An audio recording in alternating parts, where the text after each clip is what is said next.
These are the notes for Chapter 22 in the McGraw-Hill book on it's organic chemistry, the V2 or Chapter 2.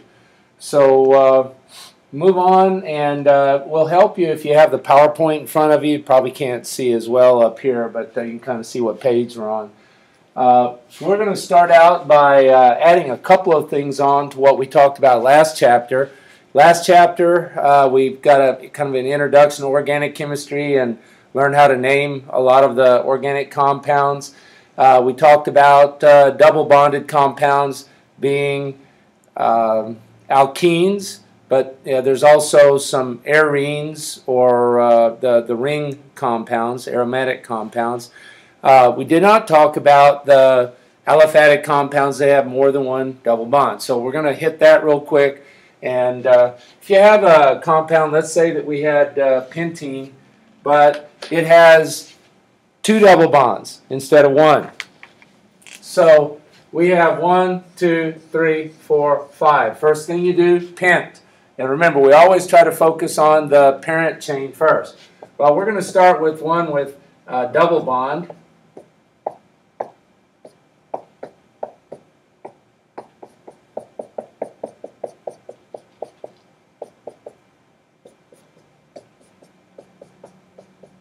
So that would be pentene, but remember we've got to tell people where the double bond is. In this case, this double bond is on the first carbon. Remember, we count from the end closest to the double bond, so that would be 1 pentene. Well, if we had a second double bond, wherever it might be, let's say that it's on this second carbon, for instance. Now, we've got to get rid of 2 hydrogens because you can only have 4 sticks coming out of any one carbon. And actually got to get rid of that one. So we got 1, 2, 3, 4 out of that carbon, all involved with double bonds. Well, we're going to call this 1, 2 pentene. So we've got 2 of the double bonds instead of 1.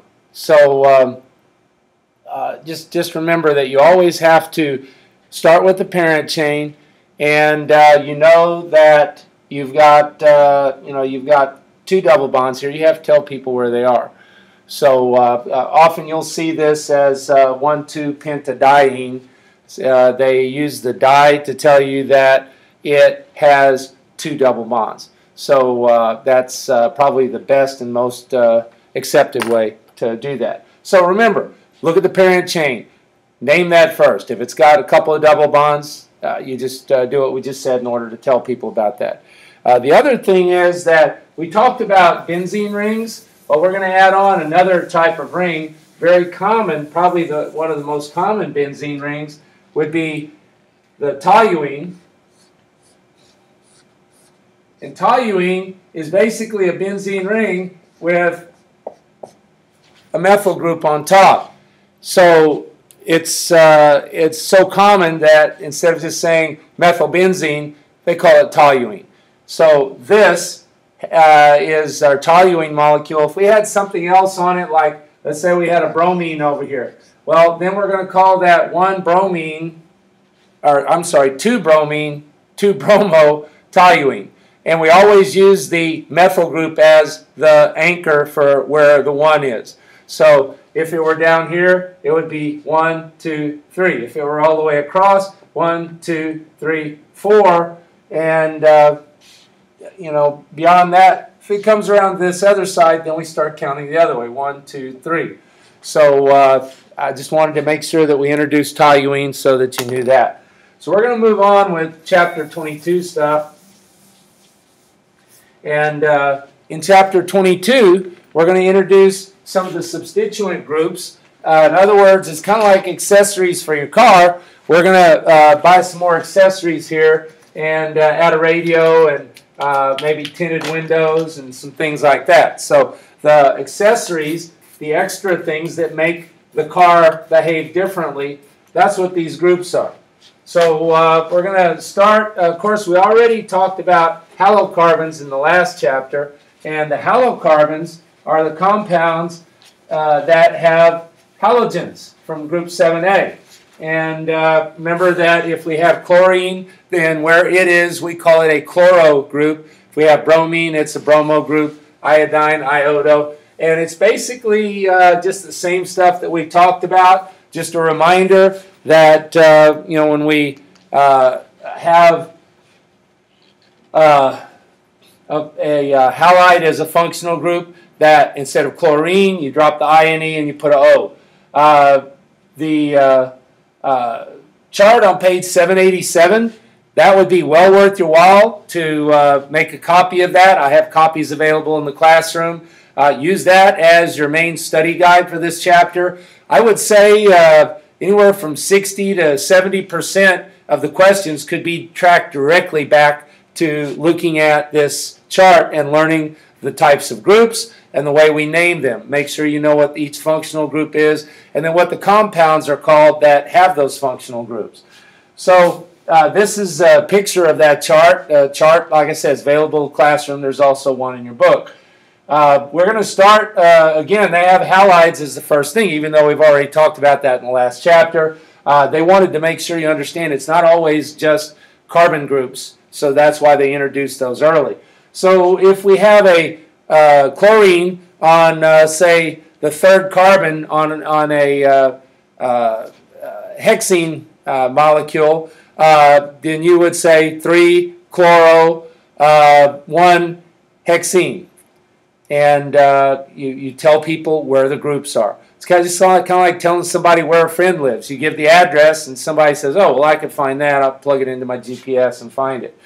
So remember that on the rings, the benzene rings, that if we have chlorine, then we say it's chlorobenzene. If we have bromine, it's bromobenzene. What if we have 2? Well, if we have 2, then wherever they are, and I'm going to start up the top. Let's say there's 1 chlorine sticking out on the top, and there's 1 on the next carbon. That would be 1,2-dichlorobenzene, 1,3-dichlorobenzene, and 1,4-dichlorobenzene. We also have other names for those from the Greek terms that we have we have ortho, which means close or next. And then we have meta, which means middle. And we have para, which means away or alone. And if you wanted to call this one para-dichlorobenzene, that's perfectly acceptable too. So those are things from last chapter. We're just kind of hitting them again, make sure that you're up to speed with those. There's 2 main groups of halides. We have the alkyl halides, which are the aliphatic compounds. Remember, aliphatic are the ones that are stretched out. It's kind of a zigzag chain. Aryl halides are those that involve the benzene rings. And we've already kind of gone over that. Here you've got the ortho, meta, and para dichlorobenzenes.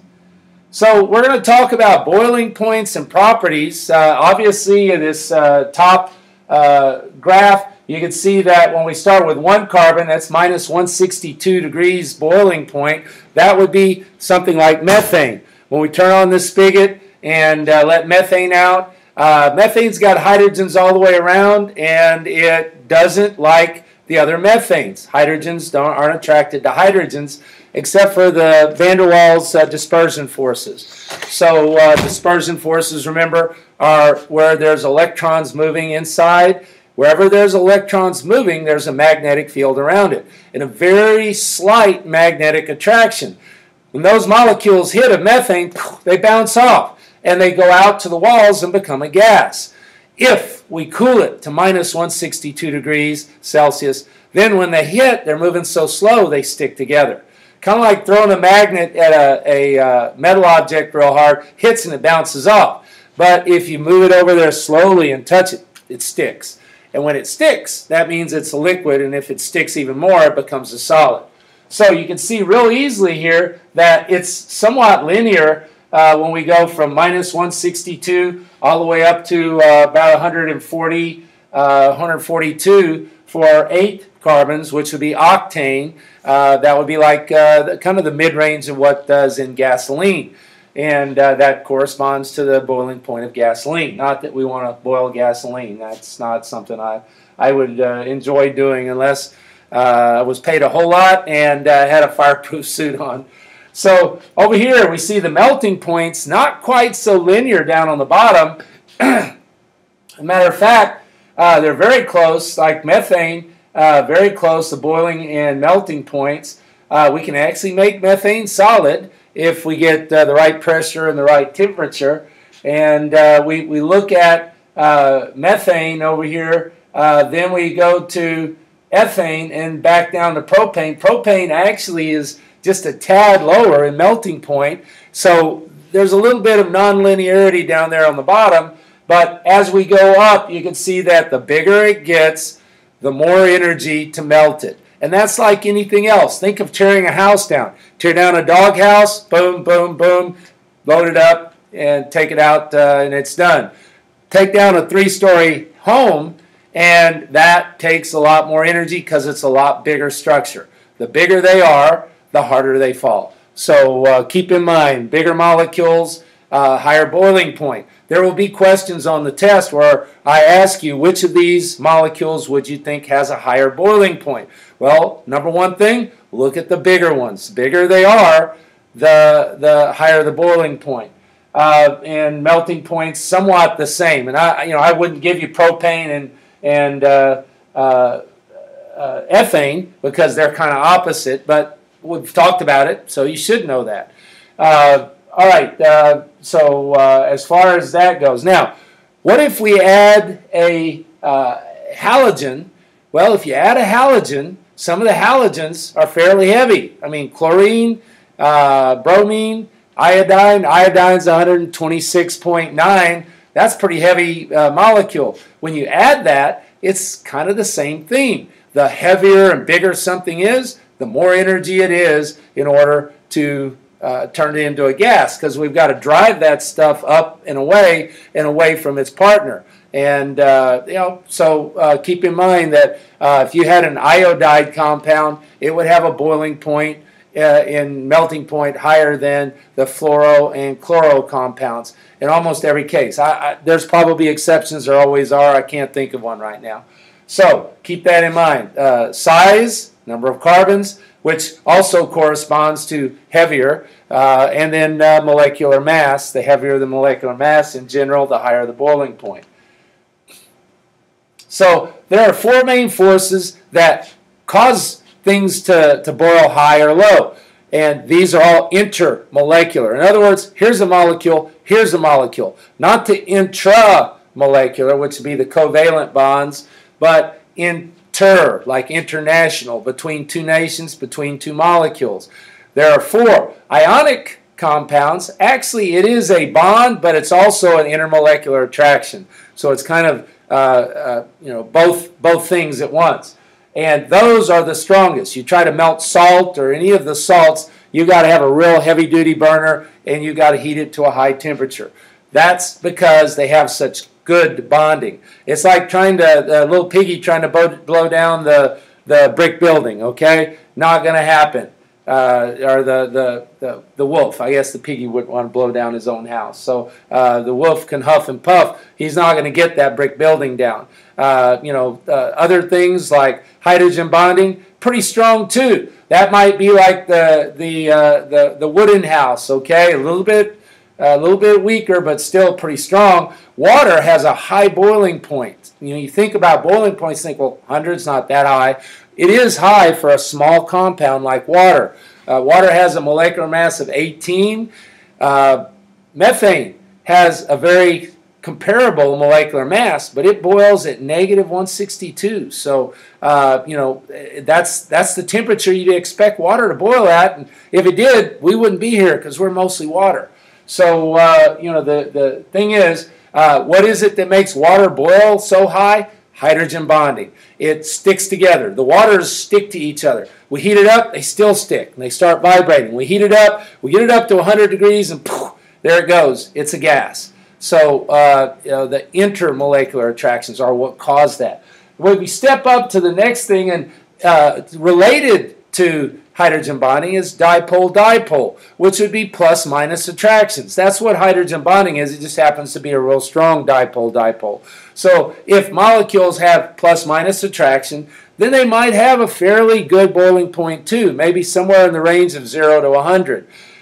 The final one, what about methane? Why does it even stick together? Well, if we get it cold enough, minus 162 Celsius, and it hits another methane, it'll actually stick together and condense and form a liquid because of the van der Waals forces. That's a generic term called dispersion forces. The moving electrons make it have a slight magnetic field, kind of like tossing a weak magnet up on the board. You know, if you toss it light enough, it might stick. If you throw it hard, it bounces off. You gotta take the energy out of it by cooling it down when it's a gas, and you can make it turn into a liquid. So very important points. Boiling point increase as the number of carbons increase. Boiling point increases with the molecular mass increase. Almost always a rule. Any questions I give you are going to follow that rule. I'm not going to throw an exception in there on the test unless we make a real point about it.